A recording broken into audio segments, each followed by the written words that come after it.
When compared to years past, it might be easy to argue that 2019 was a slow year for gaming. And while I wouldn't go that far, there were plenty of games to play this year, I would say that there wasn't a clear-cut favorite for best game of the year. And when picking the 10 best games that I played, that actually made things much more interesting. I had to really think about what games to put on this list and in what order. And the final list is filled with great games. Now, the criteria for getting on this list was only that the game had to be released in 2019 and I had to finish the entire game. Also, these are ranked based on which games I had the most fun playing, not based on their technical achievements or how long they kept me entertained, just how fun they were. And with that, let's get into it.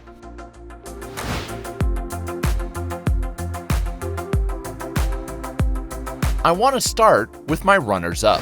First is Time Spinner. The reason it's a runner-up and not higher on this list is that it actually came out for the PS4 and PC last year, but I played it when it released this year for the Nintendo Switch. This is a fantastic Metroidvania that feels like a cross between Castlevania Symphony of the Night and The Messenger. And to be honest, I liked it even better than The Messenger. If you're looking for a great exploration-based platformer with time travel mechanics and thoughtful RPG elements, don't sleep on Time Spinner. My second runner-up is Crash Team Racing. While I absolutely loved this game, especially how challenging it was, the reason it didn't quite crack my top 10 is that it just didn't give me any reason to come back after I completed the story mode. But for the time I did spend with Crash Team Racing, I really enjoyed myself and I loved how beautiful the game looked, how well it controlled, and how true it felt to the original. Here's to hoping we get remakes of even more beloved PS1 classics. Now let's get into my top 10.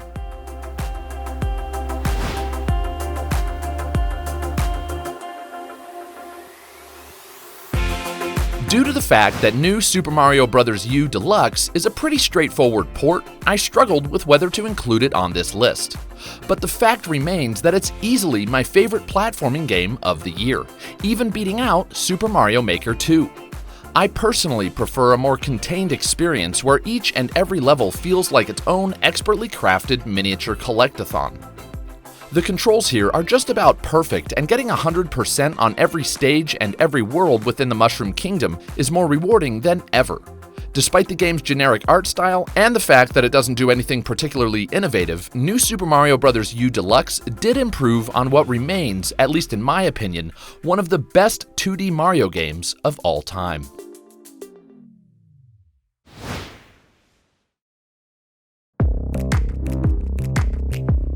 As someone who doesn't play a lot of multiplayer games, I admittedly only played the campaign in Modern Warfare, but what a campaign it was.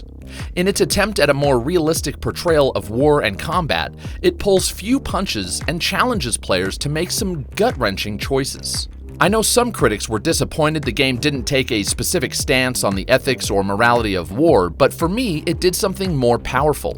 The less glorified and more objective storytelling let me decide for myself whether today's military conflicts are worth their terrible cost. Adding to the experience are near-perfect shooting mechanics and production values that are among the very best I've ever seen. My biggest complaint was the length. Had the campaign been longer, Modern Warfare might have appeared higher on this list.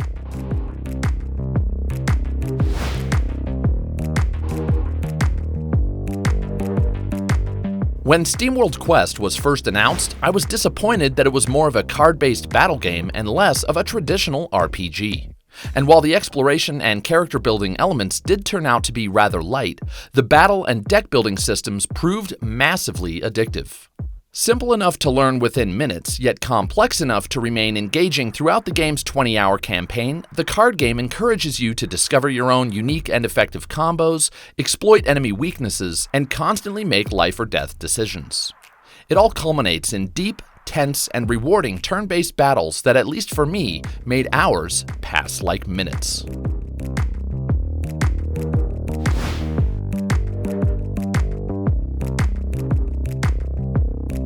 I shouldn't have enjoyed Death Stranding as much as I did.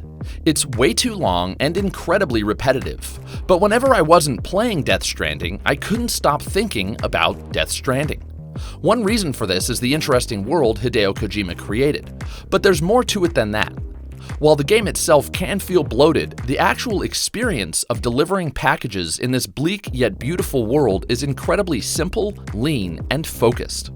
Whatever you're doing in this game, whether it's climbing down a 150-foot chasm, stealthing around some ghostly BTs, or scaling the slope of a snow-capped mountain, that's literally all you have to focus on. Because of this, the gameplay felt meditative and relaxing. It also helped that the story of Death Stranding, while still crazy, felt less disjointed than the stories in previous Kojima games. Plus, if you make it to the end, you'll see some of the best acting ever in a video game.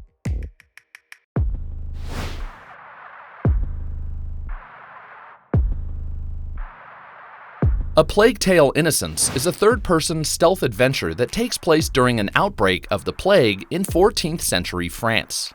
As such, you've got to use fire and parts of your environment to dodge swarms of deadly, flesh-eating plague rats. Oh, and a bunch of Inquisition soldiers also want you dead, so you've got to either sneak past them or take them out with your trusty slingshot. As the game progresses, you can even use the swarms of plague rats against the soldiers, which makes for some really fun, if gruesome, stealth puzzles. Each level also features a set of collectibles, making this a great game for completionists. What's more, the environments are beautiful, the story is top-notch, and the game is only $30.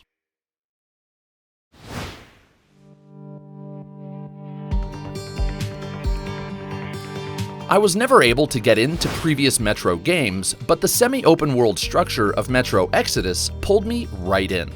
You go from wide open area to wide open area over the course of a year, so not only do you get to explore a variety of environments, but each area corresponds to a different season of the year, which adds even more variety. Plus, fighting off genuinely scary monsters using limited ammo and resources gave the game somewhat of a survival horror vibe, which I'm a huge fan of.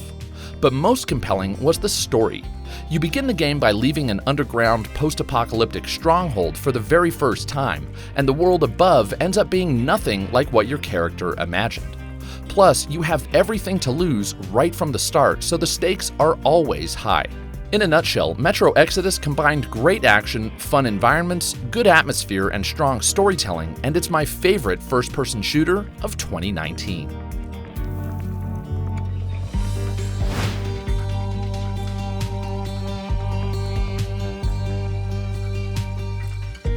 With Resident Evil 2, Capcom proved that just because a gameplay mechanic is decades old, doesn't mean it's outdated. Sure, stuff like limited inventory and even more limited save points might sound archaic, but Capcom understood that these are the very things that made old-school survival horror so tense and scary. And not only did Capcom keep the stuff that worked, they retooled or totally ditched the stuff that didn't. The new over-the-shoulder perspective brought you closer to the action, and when you're facing off against a licker or 5 zombies at once, that can get really scary. And don't even get me started on Mr. X, who easily wins the award for scariest footsteps in video game history. To any developer remaking any classic games from the PS1 or N64 era, please, please, please follow in the footsteps, pardon the pun, of Resident Evil 2.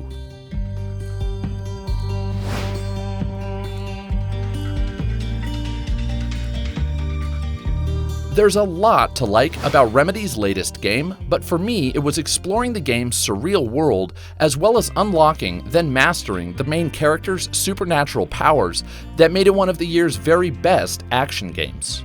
Sure, other games have utilized telekinesis as a combat mechanic, but I'm not sure any of them have made it so intuitive as it was here.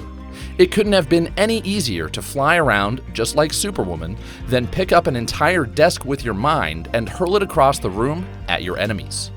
The Oldest House, where the game takes place, also made for an awesome environment, and the story, while confusing, did feature great acting, and it had an X-Files vibe that I was totally digging. By the time the credits rolled, I had unturned every last stone, and I'd earned the Platinum Trophy. As someone who's not a big trophy hunter, that's the highest compliment I could have given this game.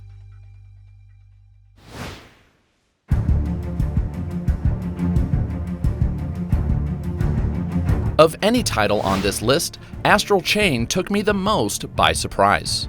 Sure, I've appreciated similar games like Bayonetta and Devil May Cry, but I never fell in love with either of them. But boy did I fall in love with Astral Chain. Rather than a combo-based combat system, it instead gives the player simultaneous control over two fighters at once. The first is the main protagonist, and the second is one of 5 powerful legions which is connected to you by a chain that also doubles as a weapon. If it sounds complicated, well, it sort of is, but once you get in sync with your legion, the game gives you a ton of new and inventive ways to interact with and take down your enemies. It's one of the best combat systems I can remember, and it gets deeper and deeper as the game progresses.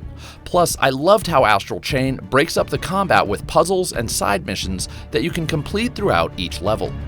But make no mistake, this is definitely a hardcore action game through and through.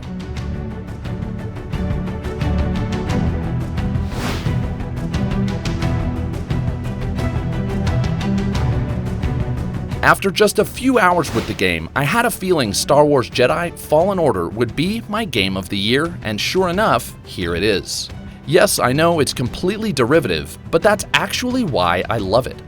It borrows heavily from games like Metroid Prime, Bloodborne, and Tomb Raider, each of which are among my all-time favorites. And it treats these games, not to mention the Star Wars legacy, with complete and total reverence. First off, Fallen Order nails the Metroid style of exploration. You get to uncover diverse and beautiful planets, then revisit them to unlock new areas as your skill set grows. And the puzzles are excellent. And then there's the lightsaber-based combat, which is consistently challenging without ever feeling overbearing. I'm so grateful that with Fallen Order, we now have a AAA Soulsborne game for players who might not have the time or the patience for From Software's far more difficult games. From start to finish, I never wanted Fallen Order to end, and I can only hope that EA and Respawn give us sequels that improve on the solid foundation laid here. See EA? It actually pays to focus on good, single-player experiences. Anyways, if you're a fan of raiding alien tombs, fighting with lightsabers, and saving the galaxy, don't pass up Star Wars Jedi Fallen Order. So there you have it, my top 10 games of 2019, and I can't wait to see what makes the list in 2020. If you're curious what some of those games might end up being, check out my Ultimate 2020 preview, where I look at 35 games set to release within the next 12 months and beyond. But for now, thank you so much for watching the entire video. If you enjoyed it, give me a thumbs up, and if you didn't, give me a thumbs down. If you want to keep up with me and discover what games I'm playing, you can follow me on Twitter and Instagram. And if you never want to miss any of my content, all it takes is clicking that subscribe button. Until next time, I want to remind everyone to never stop questing.